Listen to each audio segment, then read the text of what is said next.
Hello friends, welcome to இது உங்கள் சமையல். இன்னைக்கு வந்து பாத்தீங்கன்னா தக்காளியை வச்சு சூப்பரான ஒரு குருமா ரெசிபி தான் பார்க்க போறோம்.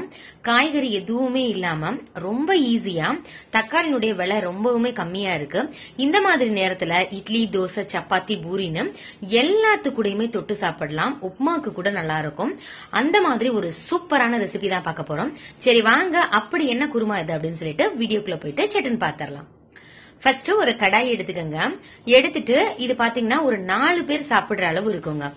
இதுல வந்து ஒரு 3 தக்காளியே போதுமான அளவு. ஏன்னா வந்து இது புளிப்பு சுவை அதிகமா இருக்கும்.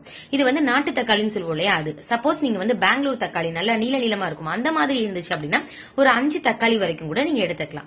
தண்ணி கொஞ்சமா சேர்த்துட்டு ஒரு மூடி போட்டு மூடிடுங்க. கொதி வரவும் இந்த மாதிரி மேல இருக்கிற ஸ்கின் மட்டும் தனியா லைட்டா எடுத்துட்டு வருது பாத்தீங்களா, இந்த மாதிரி வரணும். அந்த மாதிரி வந்ததுமே நீங்க வந்து லைட்டா எடுத்து விட்டுட்டீங்க அப்படின்னா அந்த தோல் அப்படியே உறிஞ்சிட்டு வந்துடும். ஆனா கொஞ்சம் ஆறணும். பிரட்டி பிரட்டி விட்டாச்சு. இப்ப இதை எடுத்து எல்லாத்தையுமே தனியா வச்சிடலாம். நம்ம இதுல இருக்கிற தண்ணியையுமே வந்து பாத்தீங்கன்னா கீழே ஊத்திடக்கூடாது. இந்த தண்ணியை வந்து நம்ம இந்த குருமாக்கு யூஸ் பண்ண போறோம். அப்பதான் அந்த தக்காளியினுடைய பிளேவர் வந்து ரொம்ப நல்லா இருக்கும். இப்ப ஸ்கின்னை எல்லாத்தையுமே பீல் பண்ணிட்டு நம்ம அதை அரைச்சு ரெடியா வச்சுக்கலாம். அது ஆறட்டும். அதுக்குள்ள நம்ம கடாயில என்னென்ன பண்ணலாம்னு பார்ப்போம். கொஞ்சமா எண்ணெய் சேர்த்துக்கங்க.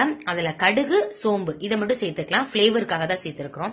ஒரு 2 பச்சை மிளகாய் சேர்த்துக்கலாம். எப்பவுமே தக்காளி சாதமா இருக்கட்டும், இந்த மாதிரி குருமாவா இருக்கட்டும், தக்காளி நிறைய சேர்க்கும் பொழுது பச்சை மிளகாய் சேர்த்தோம்னா அதனோட பிளேவரும் டேஸ்டும் சூப்பரா இருக்கும். அதனால சேர்த்திருக்கோம்.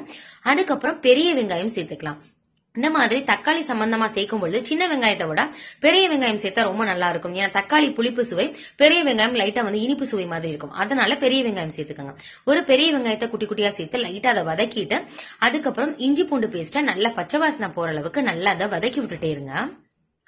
நல்லா வதக்கியாச்சு. அடி பிடிக்கிற மாதிரி இருந்துச்சு அப்படின்னா கொஞ்சமா தண்ணி மட்டும் சேர்த்துக்கங்க. இஞ்சி பூண்டு பேஸ்டோட பச்சை வாசனை எல்லாமே போயிருச்சு. இப்ப தக்காளி வேக வச்சோம் இல்லையா, அந்த தண்ணியையும் இதுல சேர்த்துடலாம். எதையுமே வேஸ்ட் பண்ணாம இதுல சேர்த்துட்டோம். நல்லா இதுவும் அப்படியே கொதிச்சுட்டு இருக்கட்டும். அதுக்கடையில வந்து பாத்தீங்கன்னா தக்காளியை வந்து நம்ம வேக வச்சு எடுத்து வச்ச தோலையும் எடுத்தாச்சு. நல்லா ஆறுனதுக்கு அப்புறம் மிக்சி ஜார்ல போட்டு நல்லா அதை அரைச்சு எடுத்துக்கோங்க.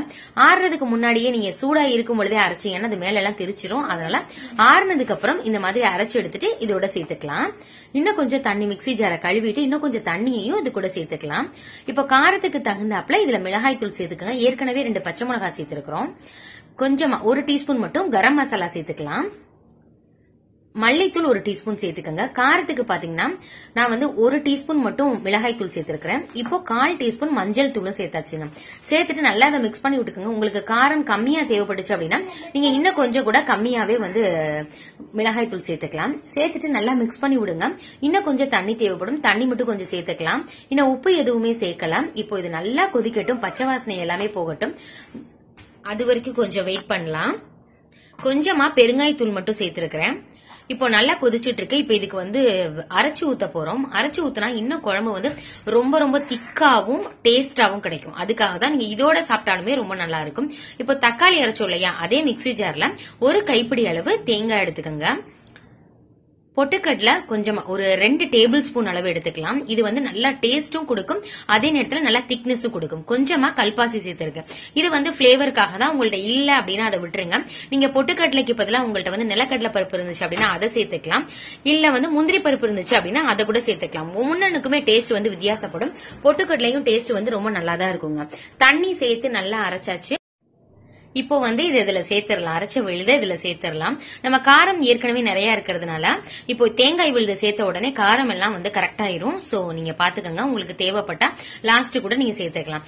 நல்லா அதை வந்து மிக்ஸ் பண்ணி விட்டுக்கோங்க. நல்லா கொதிச்சு பச்சை வாசனை எல்லாம் போனதுக்கு அப்புறம் இறக்குனா சூப்பரா இருக்கும். சப்பாத்தி, பூரி, இட்லி, தோசைன்னு எல்லாத்துக்கூடயுமே டேஸ்டா இருக்கும். நீங்களும் இதை ட்ரை பண்ணி பாருங்க. உங்கள்ட்ட புதினா தலை, மல்லித்தலை இருந்தா சேர்த்துக்கோங்க. சேர்க்காமலும் நல்லா தான் இருக்கும். ட்ரை பண்ணி பார்த்துட்டு எப்படி இருந்துச்சு அப்படின்னு சொல்லிட்டு கமெண்ட் பண்ணுங்க. இதே மாதிரி 50க்கும் மேற்பட்ட குருமா வெரைட்டிஸ் நம்ம சேனல்ல ஏற்கனவே போட்டிருக்கோம். உங்களுக்கு தேவைப்பட்ட டிஸ்கிரிப்ஷன் பாக்ஸ்ல லிங்க் தரேன், அங்க போய் பாருங்க. ஓகே ஃப்ரெண்ட்ஸ், இதே மாதிரி இன்னொரு இன்ட்ரெஸ்டிங்கான வீடியோல பார்க்கலாம். தேங்க்யூ, பாய்.